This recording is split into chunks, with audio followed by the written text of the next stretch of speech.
Nous lisons 1 Corinthiens chapitre 12. Nous commençons au verset 1. Pour ce qui concerne les dons spirituels, je ne veux pas, frère, que vous soyez dans l'ignorance. Vous savez que lorsque vous étiez païens, vous vous laissiez entraîner vers les idoles muettes, selon que vous étiez conduits. Amen. Je veux que nous allons au fur et à mesure. La parole de Dieu dit ici, quand nous étions païens, nous partons selon qu'on nous disait ou que notre esprit nous donnait de parti. Nous faisions ce que nous voulons. Et ce que nous servions autrefois n'était que des idoles muettes. Mais je trouve encore beaucoup d'ignorance en ce qui concerne la parole de Dieu. Pour moi, je sais que je n'ai pas encore atteint la perfection. Mais ce que je vais vous dire ce soir, rassurez-vous, je travaille ma vie pour atteindre la perfection. Si pour vous, vous êtes déjà au top niveau, pour moi, je ne suis pas encore ce que Dieu veut que je sois. Je veux encore travailler ma vie. Je veux encore travailler ma vie. Pour certains, ils sont déjà ce que Dieu veut qu'ils soient. Mais tous les jours que Dieu a créé, je veux encore connaître le Dieu.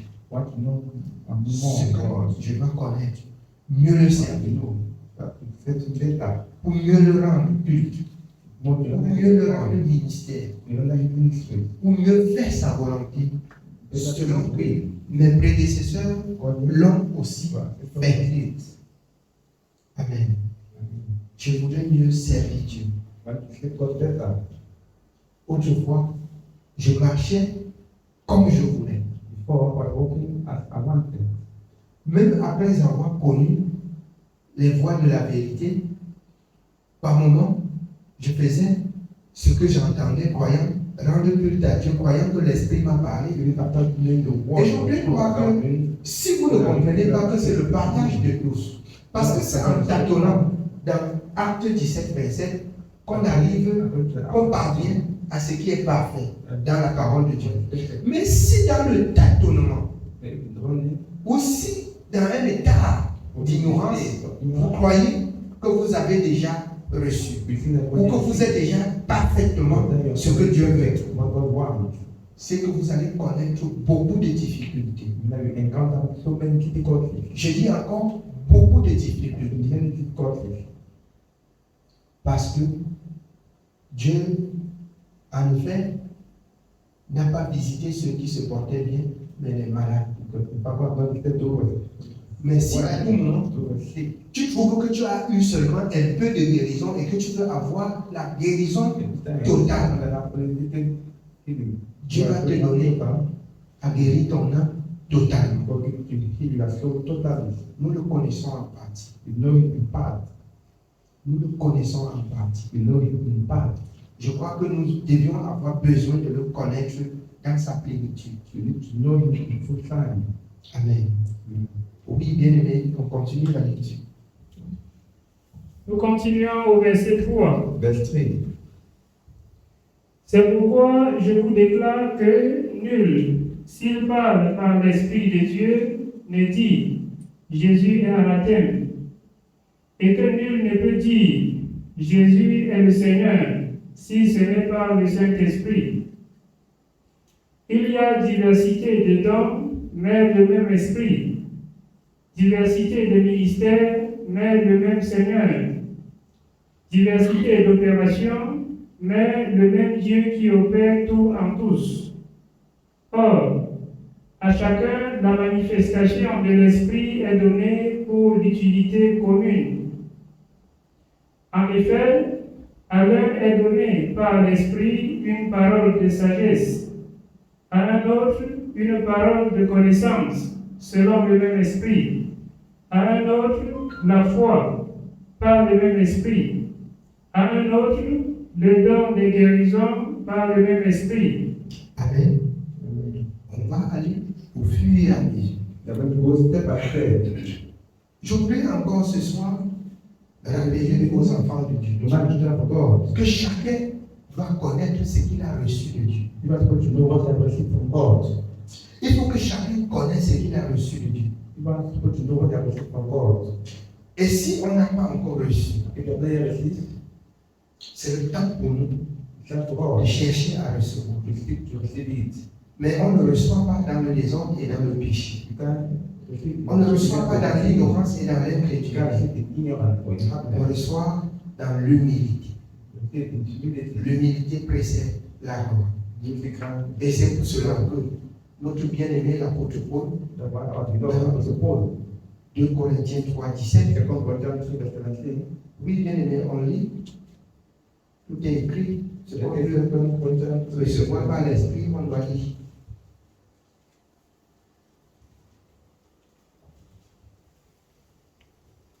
Deux Corinthiens chapitre 3, nous lisons le verset 17. Or, le Seigneur, c'est l'Esprit, et là où est l'Esprit du Seigneur, là est la liberté.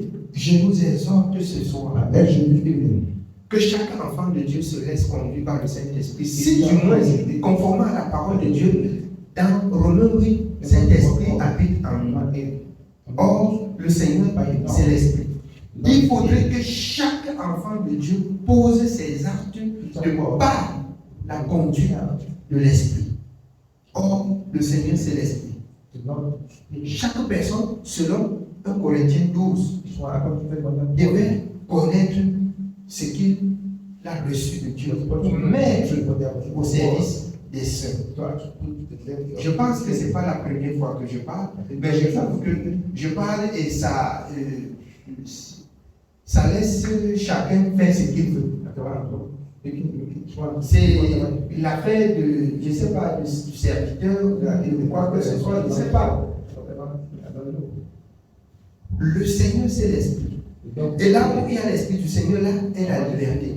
Afin qu'on ne vous recommande plus que faites ceci, dites ceci, faites ceci, mais que vous ressentez dans votre esprit que voici ce que nous devions faire. À un autre,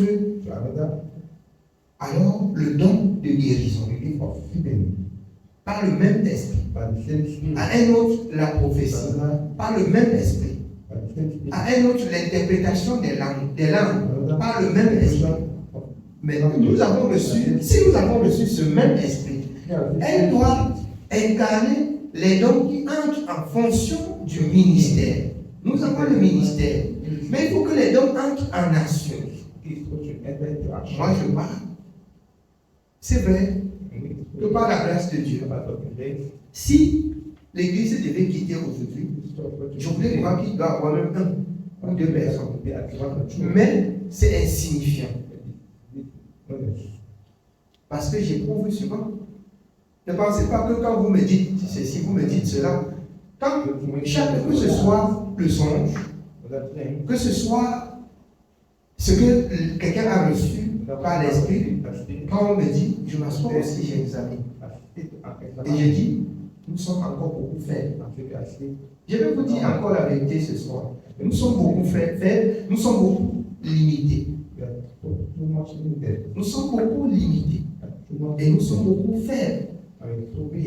Mais je nous exhorte, bien aimé, à remonter la pente. Le Seigneur, c'est l'Esprit. Le Seigneur, c'est l'Esprit. Là où est l'Esprit du Seigneur, là est la liberté. On ne doit pas te dire seulement d'aller à l'église. On ne doit pas seulement te dire prie pour tel ou pour tel. Mais que tu ressentes dans ton esprit que c'est toi qui dois payer pour tel. Que c'est toi qui vas faire ceci. Que c'est toi qui as reçu ceci. Et que tu dois mettre en pratique pour tous les saints. Où nous partons, je vois que beaucoup de personnes sont sur le chemin, mais ne regardent pas la direction. Beaucoup de personnes sont en chemin, mais ne regardent pas la direction. Mais ne regardent pas la direction. Vous savez ce que c'est que la boussole? Je pose la question. Répondez aussi. Vous savez ce que c'est que la boussole? La boussole, c'est après quoi? La boussole, c'est à orienter.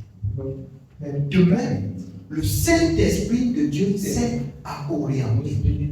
Si vous n'écoutez pas la voix de l'Esprit, vous seriez comme celui qui est entré dans un bateau où il y a la boussole et qui ne lit pas la boussole, ou bien encore que la boussole soit en panne, ou bien que c'est un bateau sans boussole et qui prend sa direction.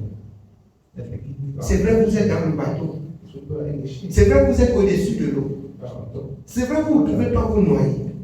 Mais vous partez où? Le Seigneur me donne ceci, comme cette boussole, pour vous interroger. Où vous partez?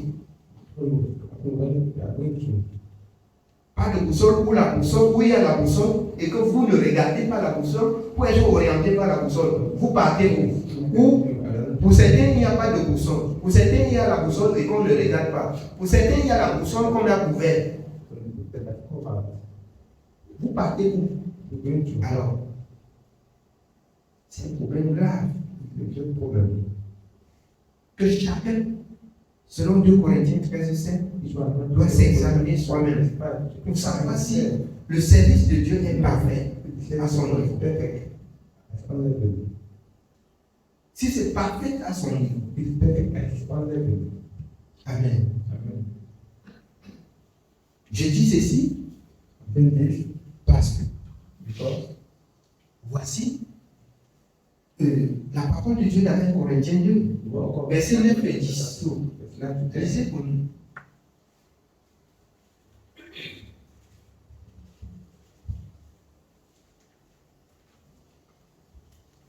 Nous lisons 1 Corinthiens chapitre 2, du verset 9 et verset 10.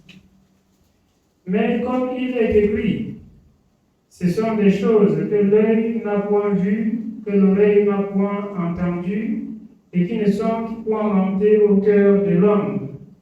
Des choses que Dieu a préparées pour ceux qui l'aiment. Dieu nous les a révélées par l'Esprit, car l'Esprit sonde tout, même les profondeurs de Dieu. Il n'y a que l'Esprit de Dieu pour sonder les profondeurs de Dieu. Ce sont des choses cachées aux yeux du monde. Ce sont des choses cachées aux religieux, révélées à ceux qui aiment et qui veulent servir Dieu selon la parole de Dieu. Bien entendu que le service du Seigneur, c'est l'Esprit. Et si vous avez reçu cet Esprit, ne soyez pas aussi ignorants que Dieu a disposé quelque chose qui doit vous conduire dans cette profondeur.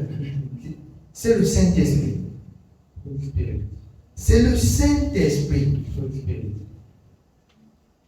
Afin que ceux qui trompent ou qui se laissent encore tromper, comme on a déjà le Saint-Esprit, on marche en route, on fait le Saint-Esprit, son rôle, ce n'est pas pour crier dans les oreilles des gens. Son rôle, ce n'est pas pour crier dans les oreilles des gens. Son rôle, ce n'est pas pour faire et tomber, on voit qu'on a le Saint-Esprit. Ce n'est pas son rôle. Même quand vous parlez en langue, elle doit être distincte.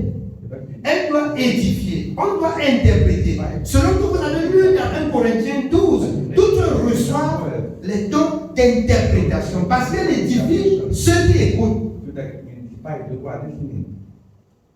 Et s'il vous plaît, s'il n'y a personne à interpréter, que celui qui parle se tait. C'est ce qui est écrit. Mais je voudrais que chaque enfant de Dieu comprenne si nous ne vivons pas ce que nos prédécesseurs ont vécu, il serait difficile d'entrer dans la présence de Dieu. Il serait difficile. Vous allez voir quelque part pour que les gens font des démonstrations pour faire comprendre qu'ils ont l'esprit. C'est pas ça. C'est pas ça.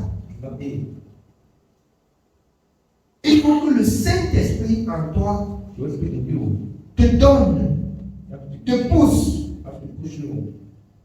déclenche le don que l'Esprit incarne en toi.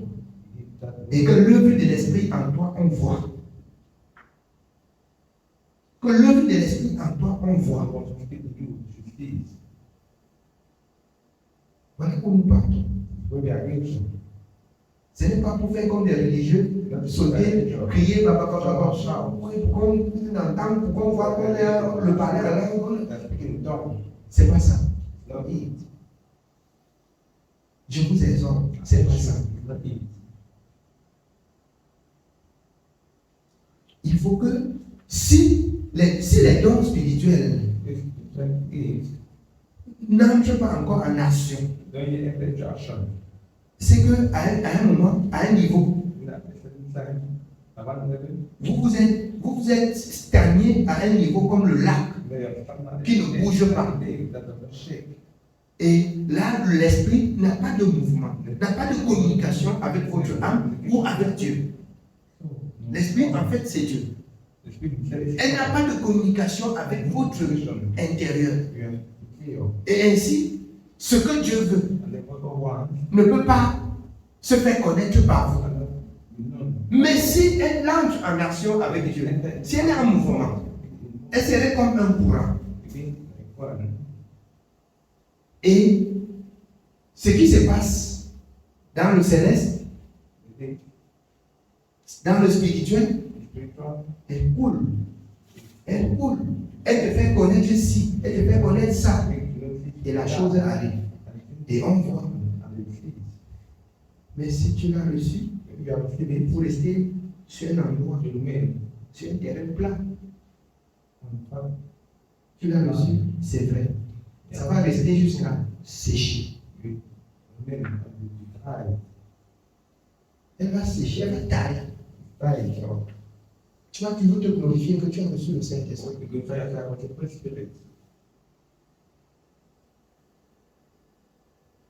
Je vais rendre grâce à Dieu. Je sens que j'ai son esprit. Je m'examine moi-même. Mais ça ne me suffit pas. Je voudrais encore avoir plus de temps, hormis de la prédication.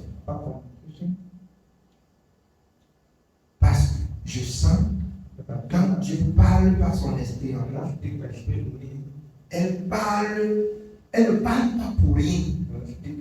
Il y a quelque chose. Il y a quelque chose que Dieu voulait que quelqu'un comprenne. Je vous dis en toute vérité que par là, je ressens que j'ai le Saint-Esprit en moi. Ça ne me donne pas de dormir, ça me donne de travailler moi-même pour connaître encore ce qui suit. Je ne me limite pas là. Parce que ce n'est qu'une partie.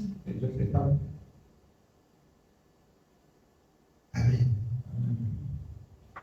Romains 8, versets 9 et 10.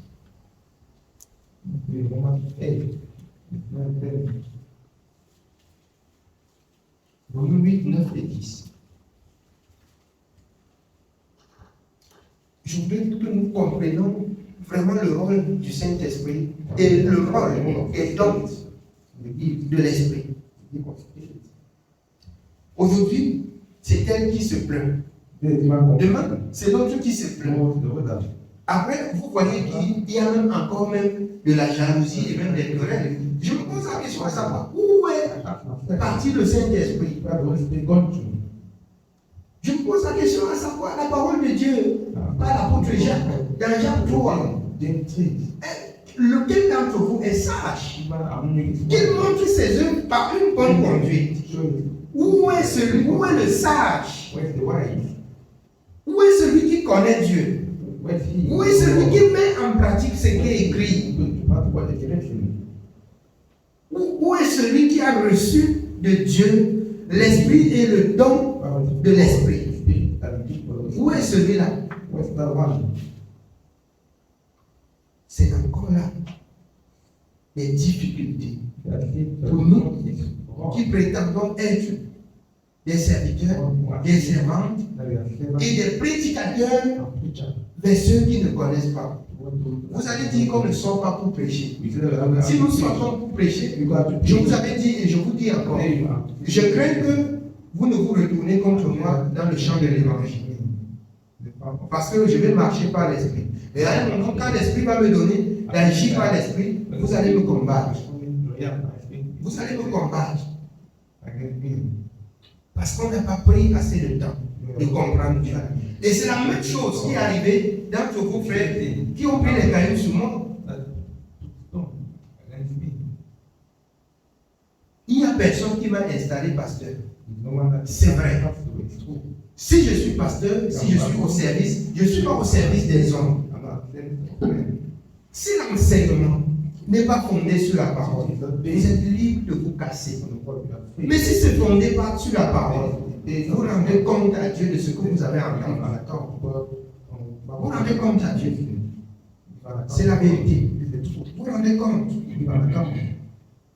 Oui, bien aimé, nous lisons. Romains chapitre 8, le verset 9 et le verset 10. Pour vous, vous ne vivez pas selon la chair, mais selon l'esprit, si du moins l'esprit de Dieu habite en vous. Dieu ne vous considère plus comme des païens. Dieu ne vous considère pour vous. Vous ne vivez plus selon la chair. Mais il y en a encore parmi vous qui marchent dans la chair, qui marchent selon la chair.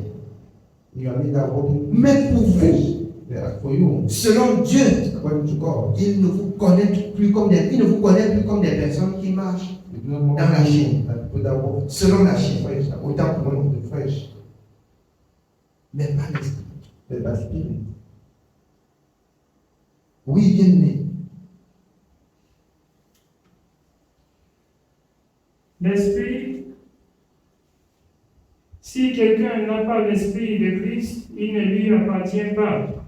Si quelqu'un n'a pas l'esprit de Christ, il ne lui appartient pas. Pourquoi? Parce que l'esprit de Christ fait comment? Lis le verset 16. Nous lisons le verset 16. L'Esprit lui-même rend témoignage à notre esprit que nous sommes enfants de Dieu. L'Esprit rend témoignage à notre esprit. C'est-à-dire, elle communique avec notre esprit. Et pour savoir si le Saint-Esprit communique avec ton esprit, il faut que tu expérimentes que ce que l'Esprit t'a donné de voir ou de dire, la chose s'est accomplie. C'est arrivé comme l'Esprit de Dieu a mis dans ton esprit et que tu as vu. C'est arrivé. Voilà le témoignage que l'Esprit de Dieu est avec nous. Voilà le témoignage que le Saint-Esprit a mis. Il me conduit. Il rend témoignage à mon esprit que ce que j'ai entendu est venu de Dieu. C'est venu de Dieu. Amen. Amen. Oui, nous rentrons dans 1 Corinthiens 12.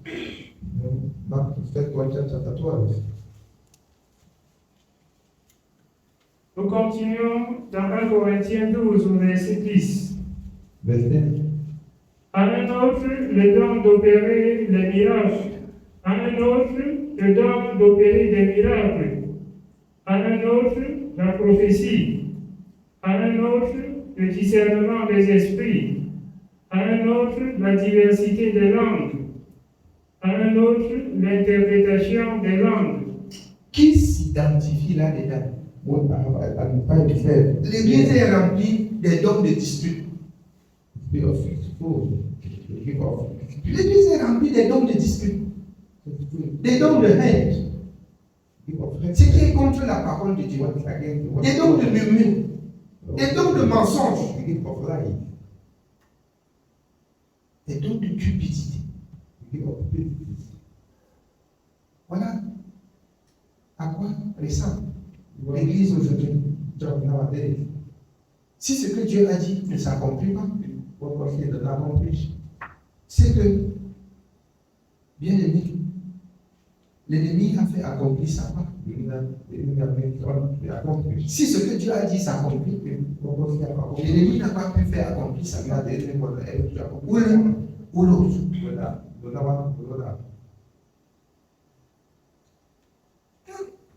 On marche, on monte un peu les dents, on marche, on va pas vivre. Quand ce que Dieu a dit ne s'accomplit pas, simplement nous ne vivons pas ce que Dieu a dit. Que qu'on vous dise ou pas, il n'y a pas ça. Peut-être pour vous, vous êtes limité, que vous arrivez. Pour moi, là, je cherche la porte d'arrivée. Je ne tiens pas où vous tenez là.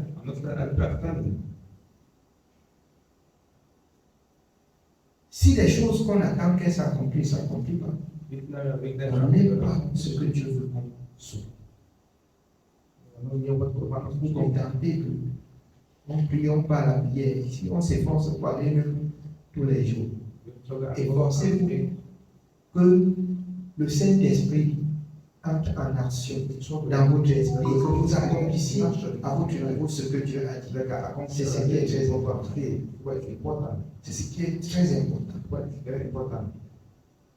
Amen. Oui, bien sûr. Un seul et même esprit opère toutes ces choses, les distribuant à chacun en particulier comme il veut. Car comme le corps est un et a plusieurs membres, et comme tous les membres du corps, malgré leur nombre, ne forment qu'un seul corps, ainsi en est-il de Christ. Nous avons tous, en effet, été baptisés dans un seul esprit pour former un seul corps, soit juif, soit grec, soit esclave, soit libre. Et nous avons été abreuvés d'un seul esprit. Ainsi, le corps n'est pas un seul membre, mais il est formé de plusieurs membres. Si le pied disait, parce que je ne suis pas une main, je ne suis pas du corps, ne serait-il pas du corps pour cela? Et si l'oreille disait, parce que je ne suis pas un œil, je ne suis pas du corps, ne serait-elle pas du corps pour cela? Si tout le corps était œil, où serait l'ouïe? S'il était tout oui, où serait l'odorat? Maintenant, Dieu a placé chacun des membres dans le corps comme il a voulu. Écoutez bien, les membres du corps humain définissent ainsi le corps de Christ qui est l'Église. Les dons dont on parle, c'est que si tu as reçu le don, c'est vraiment d'interprétation de langue ou de guérison, une autre personne a reçu le don de guérison, une autre personne a reçu tel don. Ensemble, ça forme le corps de Christ. Ensemble, le service de Dieu est en marche. Si vous venez à l'église pour écouter une personne, et après quoi, vous sortez aussi, ne plus parler avec votre ennemi qui est à côté de vous. Ce n'est que question de temps. Votre place vous attend en fait. C'est question de temps seulement. Ce n'est pas le service de Dieu. Je nous exhorte. Il ne devrait pas avoir des moindres disputes, des moindres querelles, la mauvaise pensée. Il ne devrait pas, ça ne doit pas régner au milieu des saints. Même pas. Je me pose souvent la question à savoir, le peuple de Dieu part où? Je me pose souvent la question. Quand vous me voyez, quand je reste souvent, je lis. J'arrête le livre, c'est comme si je suis perdu même dans le livre. Je suis en train de m'interroger sur plusieurs choses. À savoir réellement, est-ce que les gens peuvent servir Dieu vraiment justement comme la parole de Dieu demande? Quand au milieu de nous, la bonne parole par le Saint-Esprit est répandue et qu'on ne met pas en pratique. Qu'est-ce que je dois reprocher sur le religieux pendant à la maison de Dieu même? C'est pas en marche. Je dois reprocher quoi sur le religieux? Ça me donne de croire que je suis au milieu de la religion. Ça me donne de croire que je suis au milieu de la religion. Si ce que nous écoutons tous les jours on va faire le rappel de ce qu'on écoute tous les jours et rien ne va changer. Ça me fait voir la religion quand je marchais dans la religion. Dans la religion, j'étais beaucoup fervent et combattant pour la vérité. C'est pour ça que Dieu m'a accordé la grâce de rencontrer l'homme de Dieu dans la parole de la vérité. Si ce n'était pas cet esprit fervent que Dieu m'avait accordé de défendre la vérité, bien que quand je lis, bien que je ne connaissais pas bien lire, quand je lisais, on m'explique autre chose, je comprends facilement que ici ça veut dire on m'explique le contraire. Pour moi, ça ne marche pas. Pour moi, ça ne tient pas.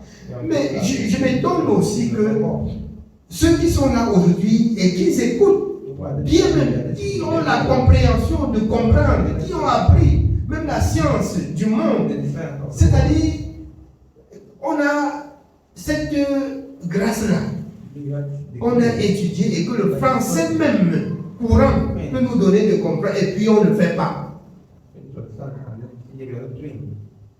Par moi, je me pose même la question si c'est pas moi le problème. Par moi, je me pose la question, peut-être je parle mal. Peut-être je parle mal. Mais je trouve quand même que par le Saint-Esprit, on ne peut pas parler mal. Je trouve que par le Saint-Esprit, on ne peut dire que ce que Dieu a dit. Donc de grâce, si je ne parle pas mal, c'est que nous mettons mal en pratique. Et c'est ce que je voudrais que le peuple de Dieu comprenne. Il faut que les dons de l'Esprit se manifestent. Chacun doit se tirer que non. Moi, tu vas pendant même dans la prière, vraiment que Dieu suscite des serviteurs pour soutenir le serviteur. Donc, lui-même là, chacun n'est même pas parmi pour que Dieu peut le susciter, même qui soutient aussi pour. J'écoute bien même dans vos prières. Dites plutôt que Dieu nous remplisse de force, de sagesse, afin que le ministère prospère dans nos mains. Parce que ce n'est pas mon affaire. Quand vous priez dans vos prières, c'est comme si on a déjà déposé dans mes mains, on l'a laissé dans mes mains. Chaque personne a quelque chose à contribuer dans le ministère pour l'avancement de l'œuvre. Si vous n'avez rien à donner, c'est que vous n'avez rien reçu. Mais si vous avez reçu, vous devez avoir ce que vous devez participer à l'avancement de l'œuvre. C'est clair que chacun comprenne que le corps a plusieurs membres. Donc tu fais partie du corps. Si tu es la main, tu dois jouer le rôle de la main. Si tu es le pied, tu dois jouer le rôle du pied. Si tu es l'oreille, tu dois jouer le rôle de l'oreille. Si tu es l'œil, tu dois jouer le rôle de l'œil. Je veux que chacun comprenne. Le service et le ministère, ce n'est pas pour nous. Amen. Oui, bien. Nous sommes au verset 19. Si tous étaient un seul membre, où serait le corps? Attends, je vais préciser quelque chose encore qui me vient à l'esprit. Je peux parler, vous comprenez mal. Il n'est pas inclus que vous priez pour le serviteur, non. Mais que le Seigneur nous remplisse. Je précise bien. C'est vrai qu'il y a un serviteur, mais vous participez aussi au service. Et que le Seigneur nous remplisse. Pour que ensemble, dans le service, que le service prospère. Amen. Parce qu'on peut mal comprendre. Et puis, je reste là, on ne prie plus pour moi parce que j'ai dit qu'on prie seulement pour moi. Pardon, il ne faut pas mal comprendre. J'ai besoin de vous prier. Amen. Oui, bien. Nous continuons au verset 19. Si tous étaient un seul membre, où serait le corps? Maintenant donc, il y a plusieurs membres et un seul corps. L'œil ne peut pas dire à la main, je n'ai pas besoin de toi, ni la tête dit aux pieds, je n'ai pas besoin de vous. Mais bien plutôt, les membres du corps qui paraissent être les plus faibles sont nécessaires. Et ceux que nous estimons être les moins honorables du corps, nous les entourons d'un plus grand honneur. Alors, comprenez bien ce que ça veut dire. Des personnes qu'on ne considère pas à l'église, mais qui travaillent leurs âmes, qui travaillent pour l'avancement de l'œuvre. On ne les voit pas. Mais Dieu, au moment où Dieu veut utiliser, on trouve que même ceux qui ne sont pas considérés, ce sont tels que Dieu utilise. Pendant ce temps qu'on pense seulement que ce sont les tels, on les voit devant. Ce sont que non. Je vous dis en toute vérité, Dieu, en un temps record, peut susciter quelqu'un au pied de qui, personnellement, je peux aussi m'instruire. Parce que Dieu l'a rempli. Et c'est selon la disponibilité de son cœur.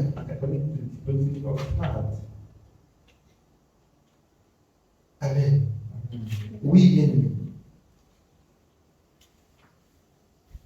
Ainsi, nos membres les moins honnêtes reçoivent le plus d'honneur, tandis que ceux qui sont honnêtes n'en ont pas besoin. Dieu a disposé le corps de manière à donner plus d'honneur à ce qui en manquait, afin qu'il n'y ait pas de division dans le corps. Amen. L'honneur est à ce qu'il manque. Ce que nous n'avons pas encore. Dieu recherche des personnes qui peuvent travailler pour que ce qu'on manque vienne par eux. Voilà des personnes qui doivent être honorées. Voilà des personnes qui doivent être honorées. Amen. Oui, bien. Afin qu'il n'y ait pas de division dans le corps, mais que les membres aient également soin les uns des autres. Et si un membre souffre, tous les membres souffrent avec lui. Si un membre est honoré, tous les membres se réjouissent avec lui. Vous êtes le corps de Christ, et vous êtes ses membres, chacun pour sa part. Et Dieu a établi dans l'Église, premièrement, des apôtres, secondement, des prophètes, troisièmement, des docteurs, ensuite ceux qui ont le don des miracles, puis ceux qui ont le don de guérir, de secourir, de gouverner, de parler diverses langues. Tous sont-ils apôtres? Tous sont-ils prophètes? Tous sont-ils docteurs? Tous ont-ils le don des miracles? Tous ont-ils le don de guérison? Tous parlent-ils en langue? Tous interprètent-ils? Aspirez aux dons les meilleurs, et je vais encore vous montrer une voie par excellence. Amen. Que le Seigneur donne à chacun d'aspirer à ce don. Amen. Que Dieu nous bénisse ce message de ce soir. Amen.